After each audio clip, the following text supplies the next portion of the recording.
Once the midpoint happens, the protag stops being reactive and they start being proactive. The midpoint gave them one tool that they can use. And when you have at least one tool that's actually helpful, you can make a lot of progress.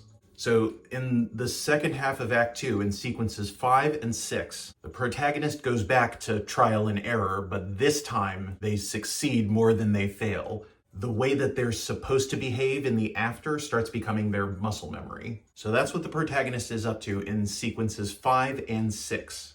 And at the end of sequence 6, we have a major scene, the Act 2 closer.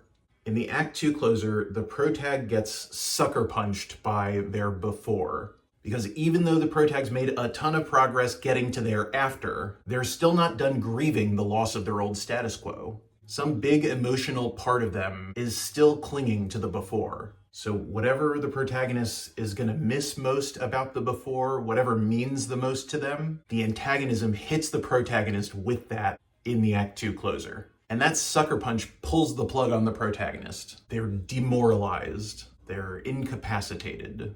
Everything they've worked for up to this point isn't enough to help them when confronted with the before. What else can the protagonist possibly do? Should they give up and abandon the objective? You can find out in Act 3 in the next video.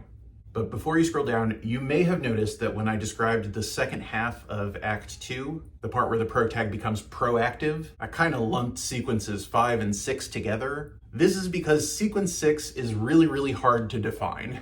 Usually what happens is a story has at least one subplot, but probably a few.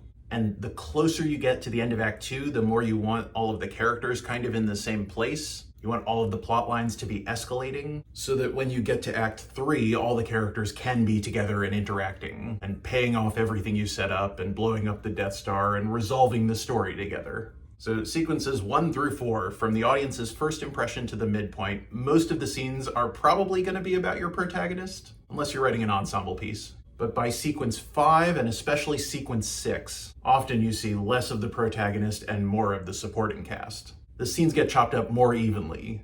So if you're trying to build an 8-sequence structure for your script, and you get to sequence 6, and you're like, I don't know what else to put in here. Don't worry, once you start developing subplots, you're gonna need that real estate. And by the time you've designed the subplots, you're gonna know your protagonist better and what their storyline is, so you'll figure out what to do with them in sequence 6.